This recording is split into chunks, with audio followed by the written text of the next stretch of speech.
Start the recording. Hello, everyone in the EDTP300 class. Hey, there's Betty. Uh, Creativity in the Young Child. This is Stephen Swan. I do instructional technology at the College of Education, and Betty asked me to come in and do a session with you all on technology, which I am more than happy to do. We are going to be looking at this right here, creativity and the digital native. What is a digital native? Are digital natives real? Are kids born with iPads and iPhones in their hands? I have my wonders about that, and I'm going to let you wonder about it as well. What we're going to do is we're going to take a little tour. I'm going to show you some things that I want you to read, and then I'm going to share with you my sort of culminating thoughts about what is the digital native with a wonderful video. If your heart doesn't smile when you watch this video, you're in the wrong profession. Anyway, let's get a look at this real fast. And your demonstration of understanding of all this is we're going to use your creative insights, and I'm going to ask you to do something called a make-beliefs comics. You're going to make a make-beliefs comic strip about your understandings and your take on this whole digital native thing. Along the way, I'm going to throw some technology research jargon at you, and I hope you will be okay with that. So let's jump in here right away. I have two articles in this folder. One is called The 5 Myths About Digital Natives, and one is called The Digital Natives Debate. This is very much a research review. The first article is very straightforward, very simple, and we're going to harken back to it as we go through some of these apps I'm going to demonstrate. One of the things that we are told is that digital natives are learners and socially incompetent. I do not believe that for 1 second. You find that most kids are very, very social animals and they want to work together. They do not want to sit off in a corner. And if they do want to sit off in the corner, there's something else going on there. Maybe they've had failure. Maybe they're afraid of failure. I don't think that people are born antisocial. It's a learned thing. Digital natives lead sedentary lives. Well, you're going to find out. I've got an app in here that the last thing in the world that you do is lead a sedentary life if you're going to use it. Can anyone say Dance Dance Revolution? Although I realize DDR is kind of old now, but I can remember the first time I ever got with a group of kids and we were playing DDR. It was outrageously fun. Are not in touch with real world reality. I totally disagree with that. It is unfortunately around us all the time, 24 hours, 7 days a week right now.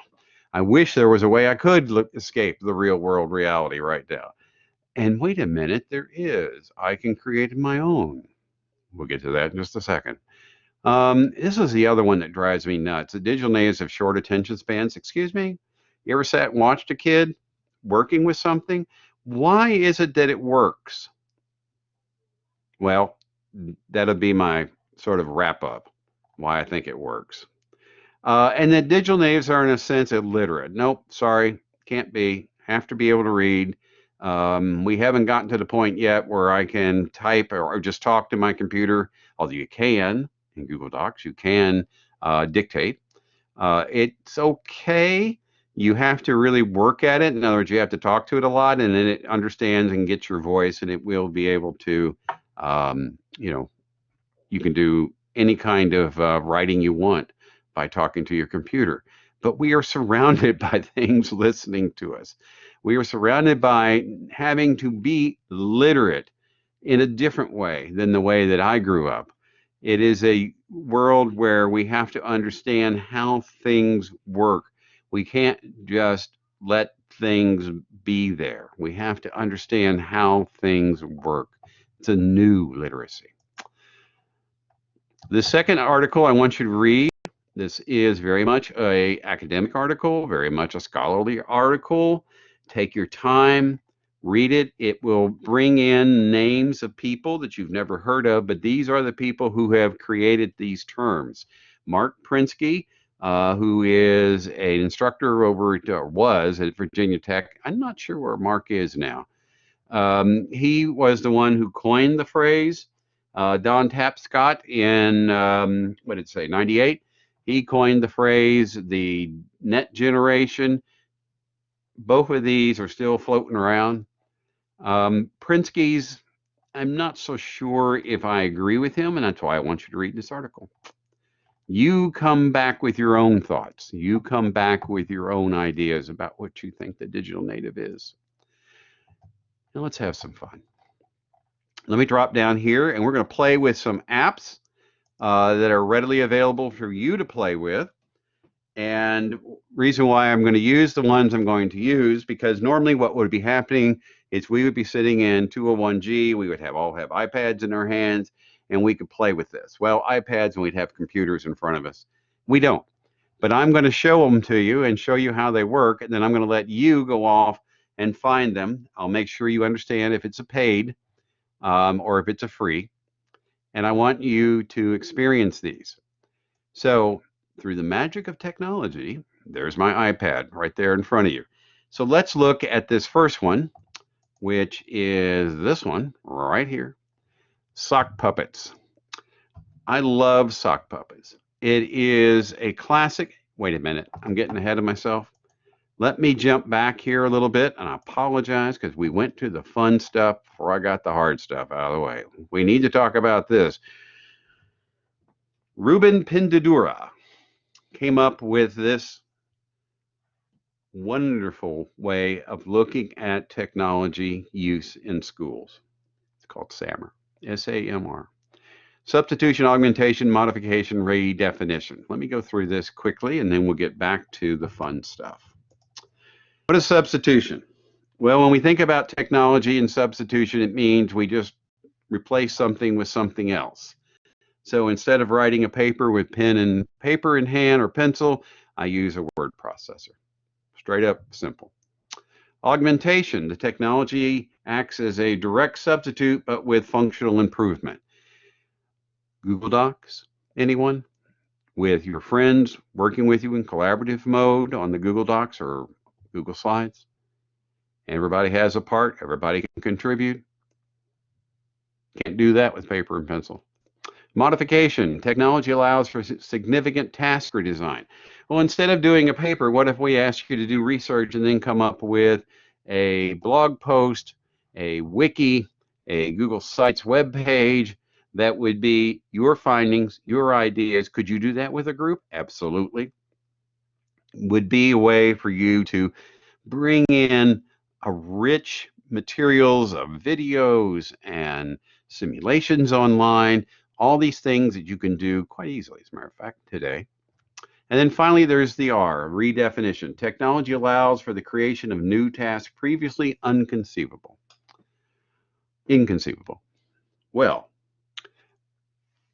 when you think about this web page that you've created, maybe someone will reach out to you who said, hello, I'm a researcher in this field, and I saw your web page, and I would love to contact with you and help you with your understanding.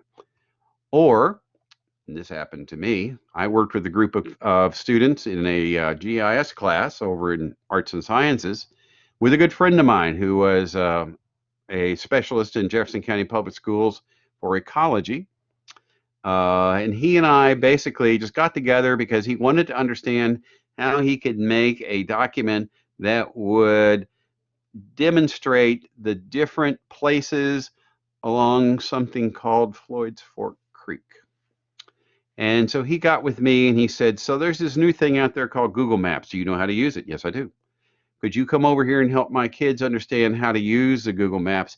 And then I want them to go out and I want them to literally plot the entire watershed of Floyd's Fork, where it starts and where it ends, and all the different areas that it flows through and all the different ways that we impact it. Long story short, we were asked to come in with the students and do a presentation before a group of city fathers and mothers. And we showed them our Google Maps where we had all these pins in different places along Floyd's Fork that indicated historical areas as well as recreational areas, as well as sensitive areas, as well as heavily polluted areas. We did all of that kind of thing. That group of people took our work and it became a part, it wasn't the only thing, but it became a part of what we now call the parklands. Redefinition. Now let's get back to the fun. So let's look at sock puppets first. So what is sock puppets? Sock puppets is more fun than a box of puppies. What you basically are doing is you are creating your own little play using sock puppets. So where would this fit on the SAMR? Would this be a substitution? I don't think so. Would this be an augmentation? Possibly. We could, just film ourselves. Everybody's got a camera on their phone. We could film ourselves with the sock puppets. But here now we have a chance to have a variety and backgrounds, et cetera, at our fingertips. So let me go home. No, I don't want to keep this sock puppet that I just made. And when it takes me home, it's going to let me open a new one. And in the new one, I have to pick my characters. This is a free version, so you can only have 2 characters. So I'm going to pick this guy up here, and I'm going to pick that guy right there. And then I'm going to hit next. When I do that, it lets me have a background. I'm just going to keep it a very simple background. Then I'll go next again. Notice the backs. The backs allow me to go back and forth in case I have changed my mind. And now I can pick some props if I want them. And now it's putting it all together for me. Now I need to get in here and move things around. So let me see if I can move the dog over a little bit and then bring the microphone over between them, just like this. And then I need to tap my 2 creatures, and I'm ready to go. So at this point, you see the little arrow that's popping above the heads? That means that's who's going to do the talking when I hit the record button up here. Hello, this is Sock Puppet Theater. Today, we're going to bring you a fascinating story of using technology in the classroom. Most people don't realize that using technology in the classroom is much simpler than it appears at first. Now, when I get finished, I come up here and I tap the square and... Hello, this is Sock Puppet Theater. Today, we're going to bring you a fascinating story of using technology in the classroom. Most people don't realize that using technology in the classroom is much simpler than it... All right, we'll stop right there. And obviously, if I don't like what I've done, I can go back and hit the record button again and just go right on over it. And if I really want to be special, I can come up here and I can add music to it, which just goes bazonkers. When I'm finished with it, what can I do? I can save it. So in other words, I can save it to my device. I can send it out. If my class has I can send it out to a YouTube channel. If my class has a YouTube channel, I can send it out, or I can share it to other different kinds of social media. Sock puppets. Doesn't get any, I've used sock puppets with tiny kids. I've done it with preschool kids, and of course they just giggle like crazy. And then the other thing it does is it will change your voice up if you tell it to. So that was sock puppets. Now let's look at something that's straight up on a, this is from an outfit called ABC. You've probably heard of ABC. ABC is a great source of all kinds of apps and tools. I am not the biggest fan of the ABC. Let's learn your numbers and your letters and everything. I think it's a little too simplistic, and it doesn't really allow kids to think. It's just rote. I'm not a fan of rote when it comes to technology. The last thing I want to see when I walk into a classroom where there's technology is kids doing skill sheets on an iPad. I just want to scream because, as you just saw, I can do it in much better ways. Well, if that didn't get your juices flowing. So here I go. I'm going to build my own car. I'm going to call it Steve because, you know, that's me. I'm going to create the car. I'm going to make it a Volkswagen. And now I'm going to add some tires to my Volkswagen. I'm going to drag them up here, put them on the front, put them on the back, and I might want to make them bigger because, you know, it's a crazy Volkswagen. So I'll click on that one, and then I'll click over here and click on scale, and I'll make them bigger. And then I might want to, I might want to do more things with it. Oh, I can flip it, by the way, if I need to. So if I need to flip the tires around, I can do that. You saw all that. I can rotate, so on. Now, I can do more choices. Whoa. So if I wanted to add something to it, what about sky and water? Because, you know, I just love thinking about creating things that I could use that could fly. So, and I need to scale that up a little bit bigger. I'm going to make that as big as it'll let me. And then I'm going to rotate it a little bit so it fits better on the top of my car. And let's see, what else can I add to it? Maybe a motor. I don't know where I'm going to put this motor, but let's see what would happen if I drag it up here. Oh, yeah, I can put it right there. And I need to flip it again. And I'll put it down here a little bit lower, and I'll make it big as well. And you get the idea. So I have all of this, and I'm going to save it to the garage, and I'm going to call it Steve Bug. Let's save it. And now I have my amazing car. Isn't that cool? Not only can I have my amazing car, I can start it.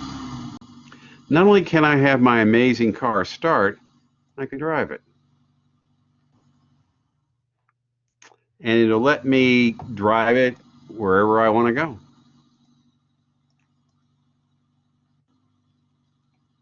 And make sure that I don't hit any of the cones, but I do want to hit the gas so I can keep going. And this, as I keep moving my mouse over, it goes faster and faster and faster, and then I can move my mouse back and it'll slow down. Create a car. A lot of fun. So we looked at one that allows us to create our own little puppet theater. We looked at something that allows us to build our own car. Now we're going to look at something that I can't say enough good things about. I love Toontastic. Now I'm going to have to stop mirroring for a second because I can't bring up Toontastic unless I bring it up first and put it into landscape mode.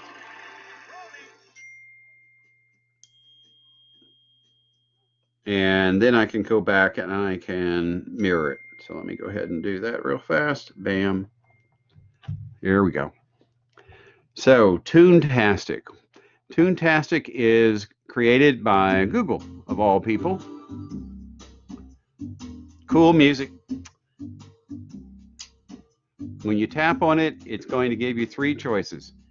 You can make a beginning story, a classic story, and a science report. The science report, I get goosebumps looking at it because it's a scientific method, et cetera, et cetera. But I'm just going to go back here and we'll start with this. Here's the part that makes it cool. It scaffolds it for you. So already we can start talking to kids at a very early age about stories having parts. So at the beginning, we need to go in and decide. The beginning, where you introduce the characters and the setting of your story. Well, thank you, Toontastic, for telling us that. So now we get to pick a setting, and we can do that just by swiping through the different places. and tapping on the one we want to use. And then it's going to allow us to pick characters that go into our amazing story.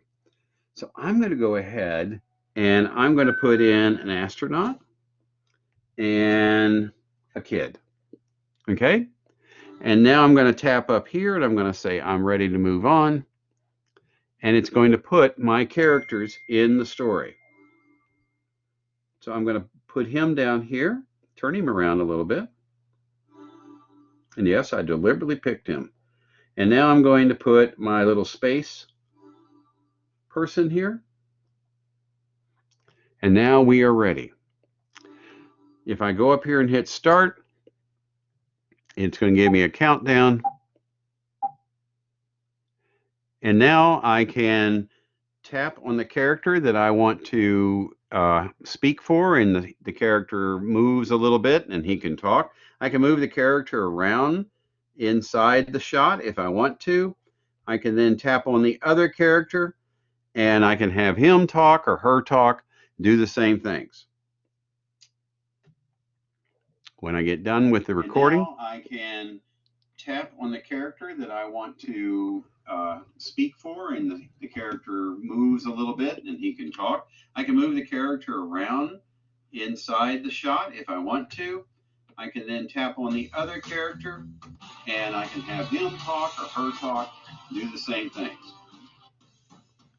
And now I can tap on the character that I want to speak for, and the character moves a little bit and he can talk. I can move the character around inside the shot if I want to. I can then tap on the other character and I can have him talk or her talk, do the same things. And now I can tap on the character that I want to speak for, and the character. So what's happening there is I could change up the music, those different moods you saw down at the bottom. And every time I chose a different kind of music, it would then reshoot the scene. So I'm not going to go through the other two pieces because you get the idea. So now I've got a finished product. I'm going to title it something, and it's come up. I'll just say test, and the director was me. Yeah, I'll do that. And so it's going to play it for me.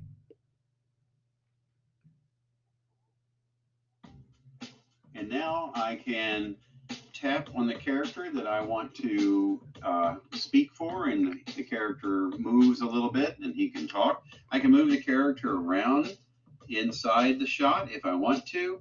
I can then tap on the other character and I can have him talk or her talk, do the same things. Thank you. Thank you. I want to thank the Academy. I want to thank all the little people who helped make this video possible. And I do mean little pieces, little peoples. So as you can see, this is, again, extremely simple to do. It just requires you to be able to talk and be able to touch a screen.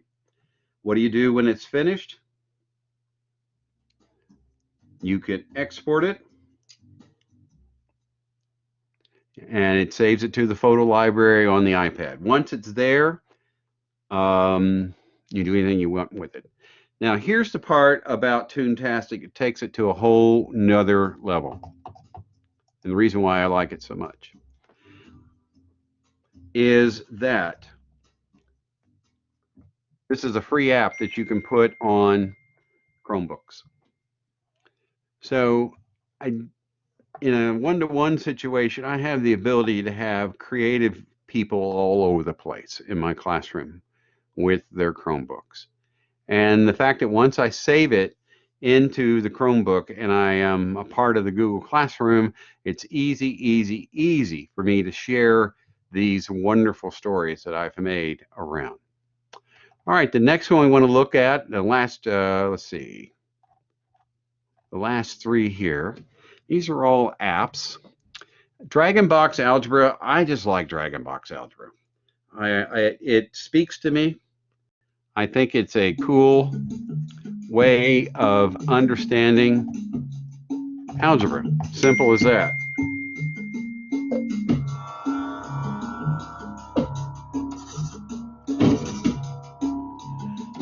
It tells you what you're doing. You have two sides, and you have a box on one side and some cards, and you're trying to match up the things that are the same to put them in the box. And the music is extremely addicting. Turn it down. Okay. And you must always isolate the box on one side or the other. So I'm going to go next, and here we go. So here are the things that I can put into my box. And then I'll go next. And it basically just takes me through a series of putting things in the box so that what's on both sides are the same. Now we start looking at different variables. And we start putting those variables together. We can put those into the box. And now you have equality. Nice. You can use this Dragon Box as a free app for the first, I think, 3 levels. But you really need to have algebra cards and all the other kind of support materials with it. This is a tool that I think is really fun for kids to play with, but I also think it's really important that they do it with someone else in the classroom with them. I'm going to show you a couple more here. This next one I'm going to show you is a paid app. And the reason why I like it so much is because, well, a lot of reasons. I just think it's one of the coolest apps that we can have out there to teach kids about music. This is the Sego Mini Music Box. Watch this.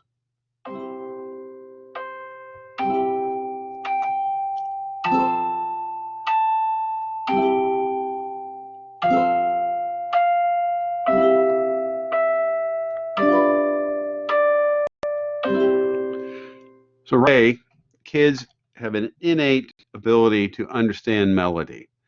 And as you can see, as I touch the screen, let me go home so you can see it from the beginning.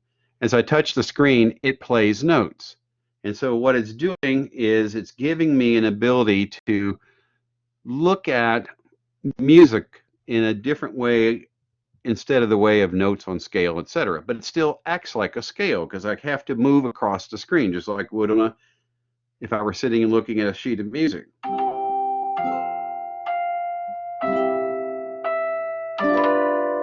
And if I swipe my finger across, things appear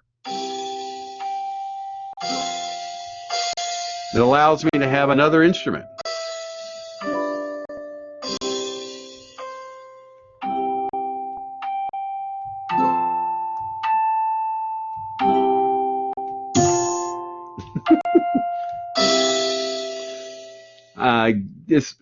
I could sit and play with this for hours and hours and hours. It's one of my favorite apps.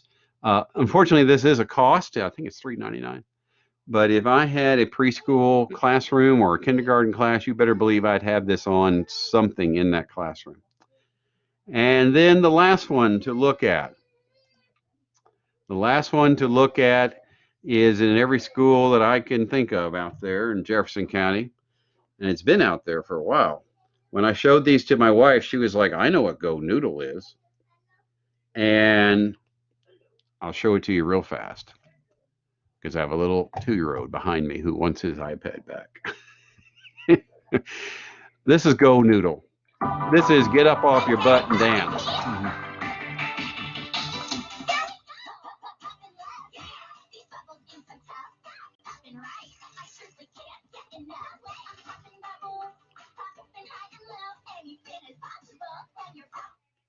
There's all kinds of popping bubbles. There's all kinds of music in here to pick from that give kids an opportunity to get up and move.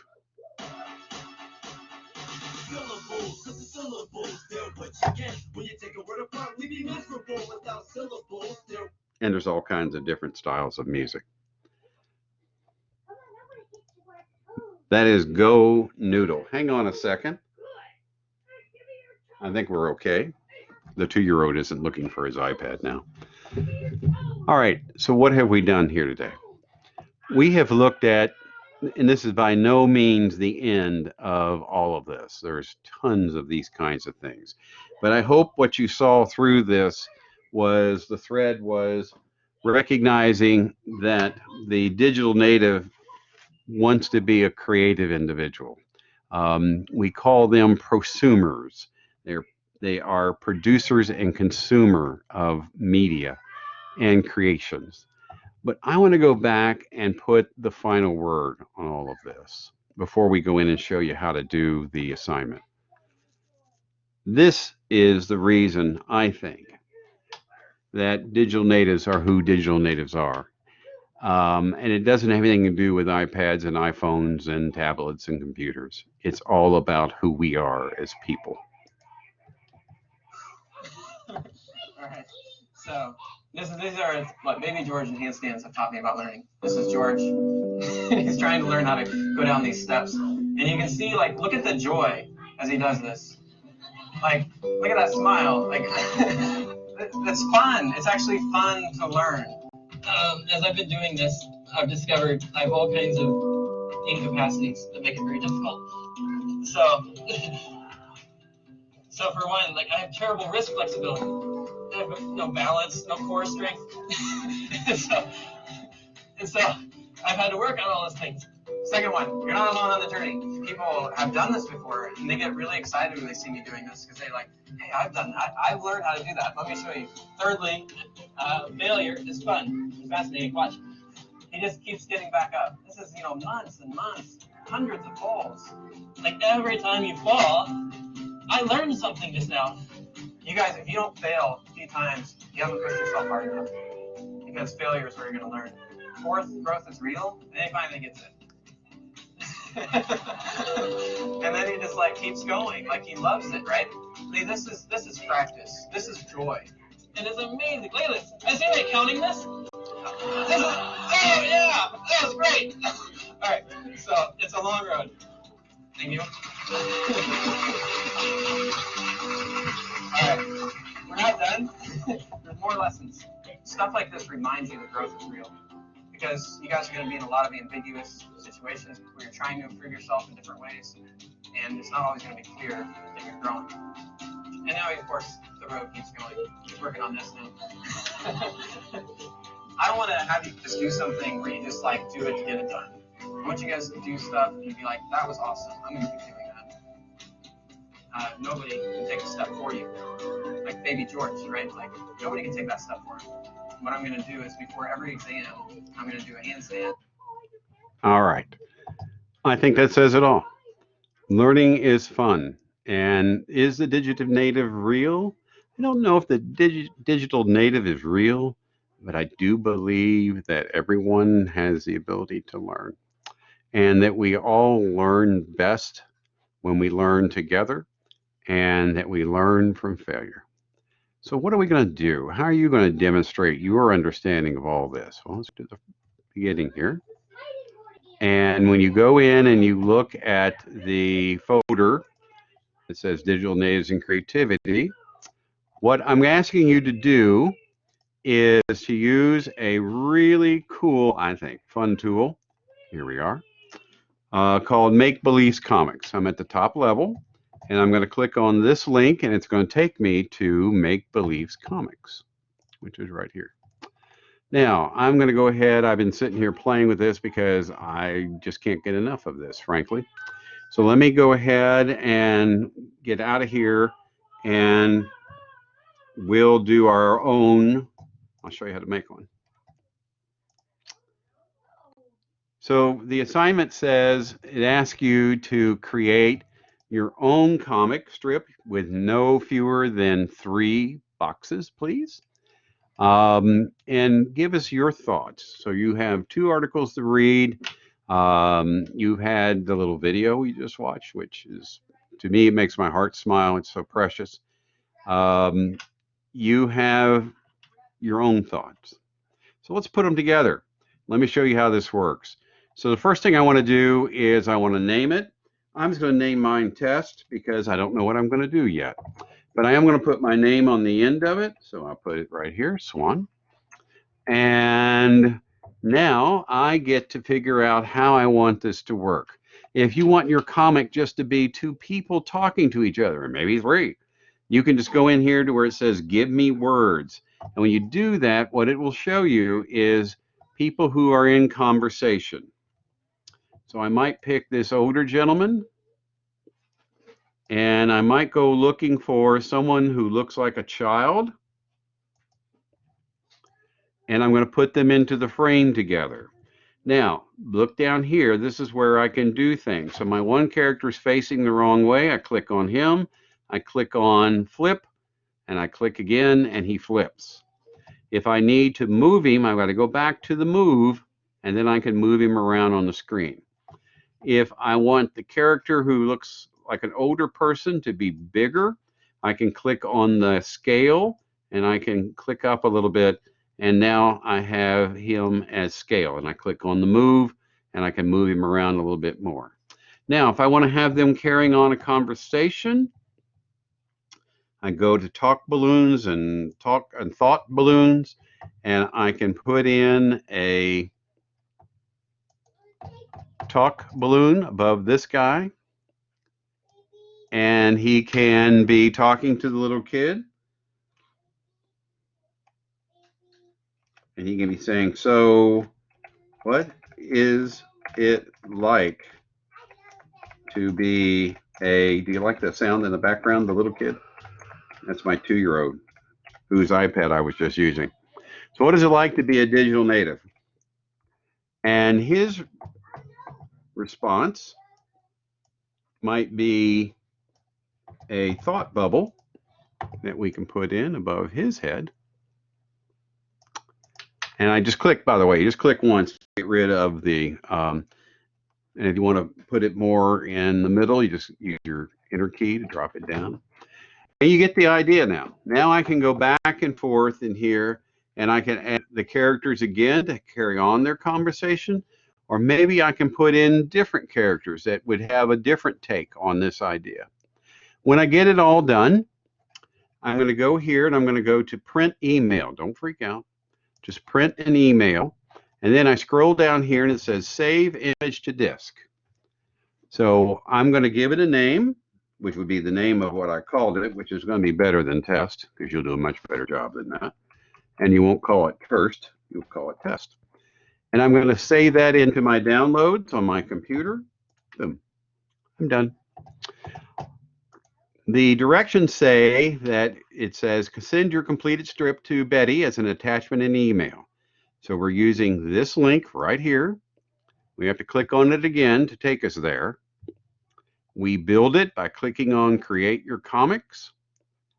And then we go in and we start using the 3 that are the default. If I want to make more than 3, sure. Just click up here. You can add a box. How many can I add? As many as you want. If you want to go ahead and make yourself a graphic novel, you go for it. But when we get done with it, what we're asking you to do is send it to Betty, but also down here in the discussion forum, we'd like you to share it with all of us in the class. So I'm going to go into Digital Native and Creativity, which as you can see is a discussion forum. And when I do that, I'm going to create a thread. And I'm going to name the thread my name. And I might give it the, whatever I'm calling it, and I'll just go ahead and do test again. And when I do that, I want to come here, and I'm going to slow down so you can see what I'm doing. So I'm coming here to where this little box is. It has like a little mountain on it. And I'm going to click on that, and it's going to ask me to browse my computer to find the picture I want to put in here. So I'll go here and find that one. And here, I'm going to put in the one that, or do I have it? Yep, I'm going to put in this one. I kind of like it. All right, so I'm going to insert that. It's going to ask me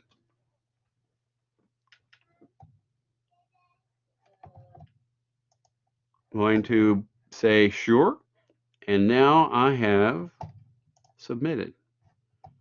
And if I come in here and look at it, there is my comic that I created. And you can come in and you can talk to me about your thoughts about what I created.